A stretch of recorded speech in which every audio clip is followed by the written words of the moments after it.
Ahora vamos a ver cómo convergen, tal vez dialécticamente, ambas dimensiones. El profesor Alfredo Bussi es doctor titular de diagnóstico por imágenes en la Facultad de Medicina de la UBA y fue presidente de la Sociedad Argentina de Humanismo Médico. El profesor Eduardo Scalato es profesor adjunto de toxicología y jefe del servicio de toxicología. Lo dejo a Eduardo para continuar con la presentación. Gracias, ¿qué tal? Buenos días.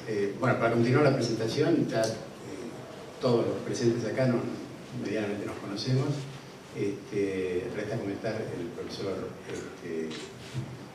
Antonio Werner, es consultor externo del Servicio de Toxicología, y el profesor Blanco, Carlos, es profesor de Historia del Arte de la Nacional de Buenos Aires. Y yo solo me quiero tomar unos minutitos, porque quienes van a hablar son estos amigos, para presentar nomás lo que es la idea de Curarte. Curarte junto con los presentes, más el doctor Yermoli, que lamentablemente no está, pero que está presente como alma pater de uno de estos emprendimientos. Hace un tiempo empezamos a dar la idea a este espacio de humanidades médicas que lo dimos a llamar Curarte, y que se viene trabajando desde el Servicio de Toxicología desde hace tiempo, pero en relación a la toxicología, ¿no? A los aspectos artísticos que los venenos han tenido en la historia de la humanidad. Pero se nos dio la inquietud de poder trascender un poquito la toxicología y entrar en la medicina en general. Y la idea es haber creado esto que, junto con el doctor Yermoli, que lamentablemente hoy por una cuestión de viaje no está, pero lo tenemos presente también, vamos a tratar de darle una continuidad a estos ateneos pictórico-clínicos. Acá lo que vamos a hacer con el correr del tiempo y con varios colegas que nos van a acompañar es la de, en vez de traer pacientes para discutir, vamos a traer cuadros y discutir sobre las patologías que podamos encontrar. Para iniciar entonces esto, vamos a arrancar con la temática de hoy, que es el de enanos y gigantes. Y yo no voy a hablar yo, pero solamente comentar tal vez el cuadro más emblemático que nos muestre desde el punto de vista médico, que es el cuadro Las Meninas de Velázquez, en donde históricamente han aparecido dos enanos que desde el punto de vista médico es muy interesante. De hecho, este cuadro es tan interesante que da para hacer todo un ateneo, porque hay un montón de enfermedades entre todos los presentes de los personajes de este cuadro. Hoy nos vamos a remitir a estos dos personajes, que eran dos enanos cortesanos. De hecho, fíjense ustedes la importancia. María Bárbara Kim, que era una enana condroplásica alemana, y Nicolás Pertusato, que ambos llegaron a ser muy influyentes en la corte. Los enanos no solamente eran bufones, sino que también muchos de ellos tuvieron una historia propia y llegaron a generar su historia dentro de la realeza. De hecho, María Bárbara era dama de cámara principal de la princesa, y Nicolás Pertusato, que en realidad era otro tipo de enano, es un enano hipofisario. Fíjense ustedes las características que el artista mostró claramente de los dos tipos de enanismo, del cual médicamente podemos llegar a charlar mucho. Decíamos que Nicolás Pertusato fue el sirviente principal de la Cámara Real, lo cual es un cargo muy importante y honorífico. Pero bueno, nada más que esto era para introducir a la temática de los enanos. Con lo cual vamos a empezar con el profesor Bussi, que nos trajo algunos enanos para discutir y conocer su historia.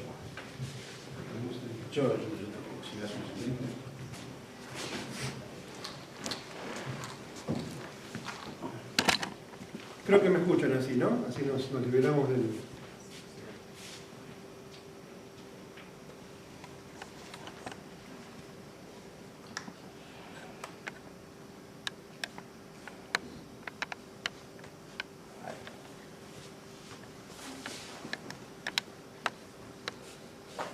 ¿Qué es un enano?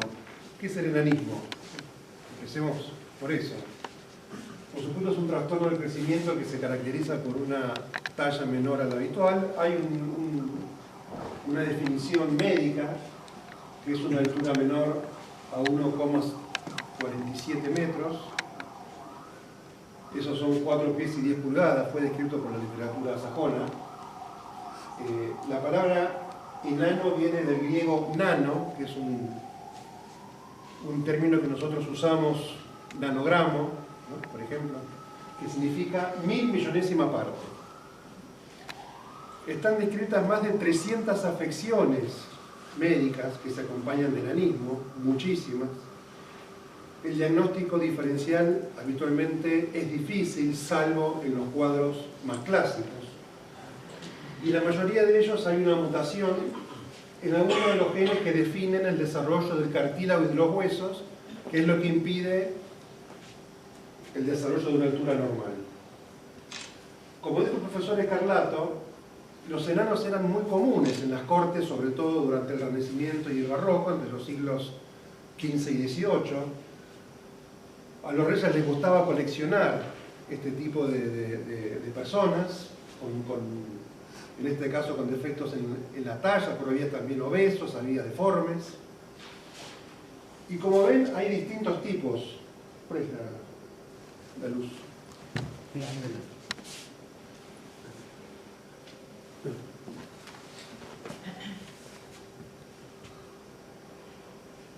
Como ven, hay distintos tipos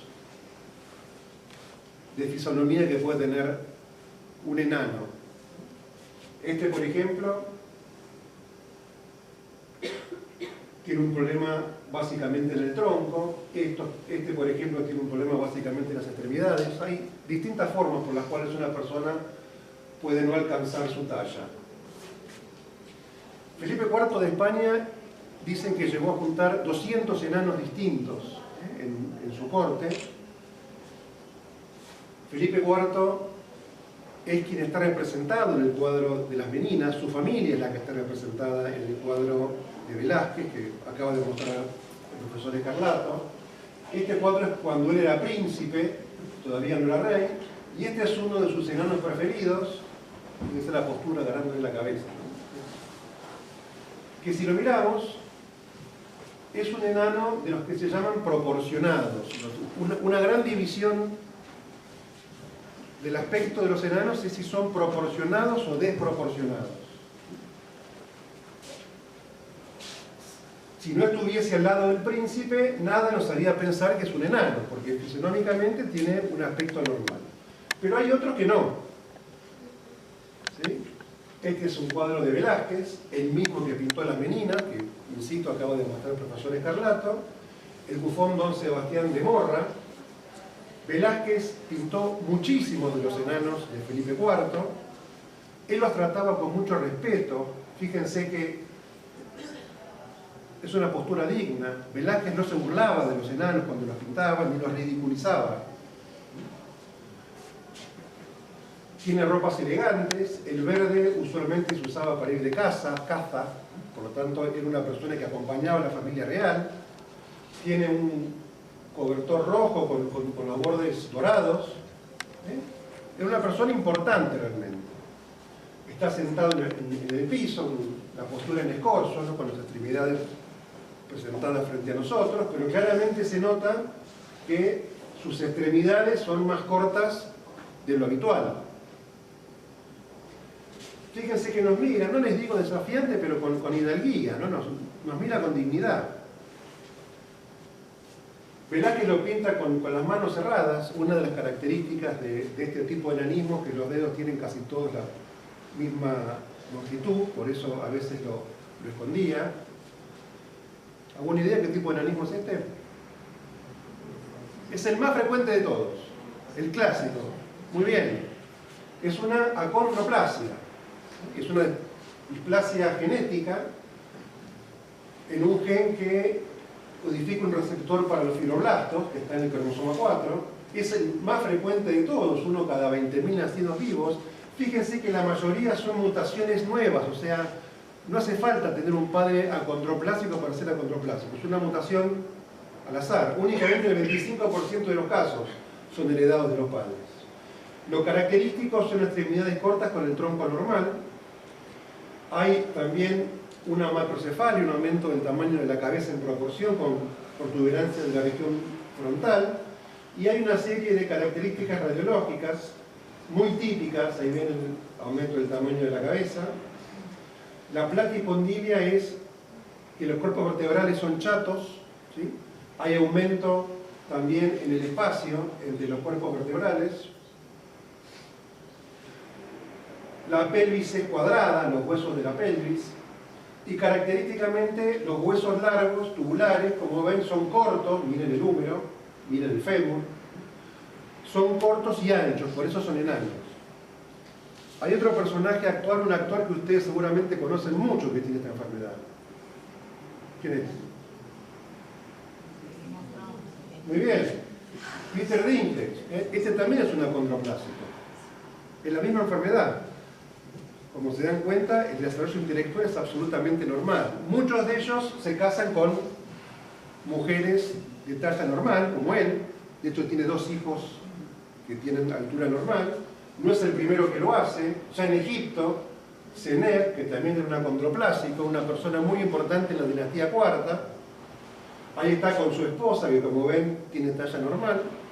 Sus 2 hijos también tenían la talla normal. Ahí no vemos la altura, pero vemos que la proporción del cuerpo y las extremidades es la habitual, y pareciera que están simulando las extremidades de este personaje que no llegan hasta el piso, ¿no? Siempre se representaba al varón con un color más oscuro que la mujer, porque era el que salía a trabajar, ¿no? La mujer se quedaba adentro. Por eso sabemos que este es un hijo varón y esta es una hija mujer. Vamos a otro tipo de enano. También en España, Eduardo Zamacois, tal vez el primer pintor vasco de renombre. Esta escena es muy anterior al año en el que está pintada, porque parece una escena del siglo XVII, se llama El favorito del rey, y acá hay otro personaje que está bajando la escalera, que también es un enano, pero fíjense que es distinto a aquel otro. En este caso las extremidades parecen desproporcionadamente largas en proporción al tronco. Acá lo que pasa es que el tronco es más estrecho, prácticamente no hay cuello. Otro cuadro del mismo pintor, bufones jugando al coyonet, una especie de bochas. Fíjense, las extremidades normales, acá lo que es corto es el tronco. ¿Alguien sabe qué enfermedad puede ser esta? La describió un pediatra uruguayo. Es la enfermedad de Morquio, que característicamente, como les decía, es un enanismo. Vean cómo las extremidades parecen desproporcionadamente largas, con un tronco más estrecho, cuello corto. Es un tipo de mucopolisacaridosis. Es una enfermedad con depósito de mucopolisacáridos por una deficiencia enzimática. Hay 2 tipos, según cuál es la enzima que está afectada. La mucopolisacaridosis 4, o Morquio tipo A, es la más común y la más grave, 10 o 20 veces menos frecuente que la acondroplasia. Tiene enanismo escoliosis, es una enfermedad más grave que la acondroplasia. Fíjense que tiene una esperanza de vida media de 40 años, se asocia además con lesiones viscerales, pérdida de audición, etc. Característicamente hay un geno valgo muy importante, también tiene platipondilia, y uno de los riesgos que corre, porque tienen agenesia de odontoides, es una compresión medular, por eso hay muchos que tienen posibilidad para deambular. Y este personaje, también pintado por un pintor español, en la época del hijo de Felipe IV, este es Carlos II, que también coleccionaba este tipo de personajes. Les decía, este personaje nos llama más la atención por la gordura que por la estatura, ¿no? Miren cómo la llamaban. Era una chica conocida, por supuesto sabemos su nombre. Carlos II, que era el rey, la manda a traer a la corte porque la quería tener dentro de su colección. Y en realidad este retrato tiene un par, son 2 retratos simultáneos que hizo, que es la monstrua vestida y la monstrua desnuda. Fíjense que acá pinta a esta chica que tenía 16 años, creo, o menos, representando a quién. ¿Qué personaje está representando acá ella, pintada así? ¿Qué les parece? Baco, muy bien, el rey del vino. Fíjense, ahí hay un racimo de uvas y con una hoja de parra se tapa púdicamente sus genitales. Esta enfermedad también se acompaña de baja estatura. ¿Alguien sabe qué enfermedad es esta? Es la causa de obesidad genética más frecuente. Es una obesidad genética esta, provocada por un trastorno genético. Este es el síndrome de Prader-Willi. Es una enfermedad genética que provoca una alteración hormonal que, entre otras cosas, da hiperfagia, porque está anulada la saciedad.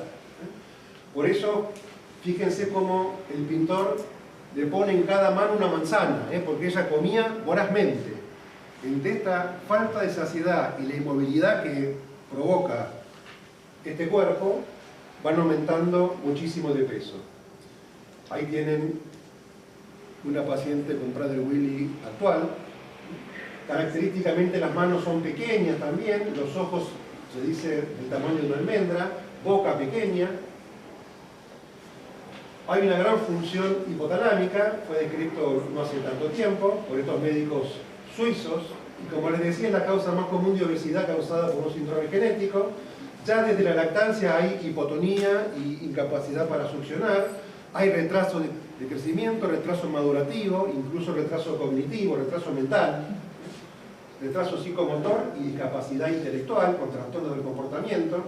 Estas son las hormonas afectadas que provocan, como les decía, obesidad, diabetes, hipogonadismo, es clásico, baja estatura y otras distintas alteraciones. Radiológicamente lo que más llama la atención son las consecuencias en el aparato locomotor por el exceso de peso, en general con alteraciones mecánicas, sobre todo en los tobillos y escoliosis. Yo para terminar les quiero hablar de este pintor francés, vivió a fines del siglo XIX, famoso en su época por estos carteles que hacía y se caracterizaba por pintar los grandes prostíbulos de París de su época, tanto lo que pasaba en los salones como lo que pasaba en las habitaciones de los prostíbulos de París, también con respeto pero mostrando el lado oscuro, e incluso pintaba muchas escenas de las noches tristes de París. ¿Alguien sabe quién es este pintor? ¿Cómo se llama? Muy bien, Toulouse-Lautrec. Henri Toulouse-Lautrec. Él no pintaba enanos, pero él era enano. Él padecía enanismo. Hizo un par de autorretratos, caricaturas. Este es él pintado por él mismo. Acá está él mismo también, fíjense la desproporción, ¿no? No se hizo un diagnóstico de su enfermedad en vida. Acá tienen una foto con otra persona para que se den cuenta de la altura que tenía. Pero mucho tiempo después, dos franceses describieron una enfermedad. ¿Alguien sabe cuál es? Porque es bastante famoso. No, es la pignoisostosis. Dos franceses, Maroteau y Lamy, describieron en la década del 60 esta enfermedad, también llamada de Maroteau-Lamy, y 2 años después hicieron retrospectivamente el diagnóstico de que Toulouse-Lautrec la padecía. Eso ha sido discutido, pero todavía se sostiene. Lo que caracteriza es que tiene una gran densidad ósea, pero son huesos muy frágiles, tienden a fracturarse muchísimo. De hecho, Toulouse-Lautrec había tenido varias fracturas cuando era chico. Este es un montaje fotográfico de la época de él, y lo traigo porque es una muestra de que a veces el enanismo no solo puede ser el objeto del arte, sino quien produce el arte, porque Toulouse-Lautrec decía: pensar que nunca habría pintado si mis piernas hubieran sido un poco más largas. Muchas gracias.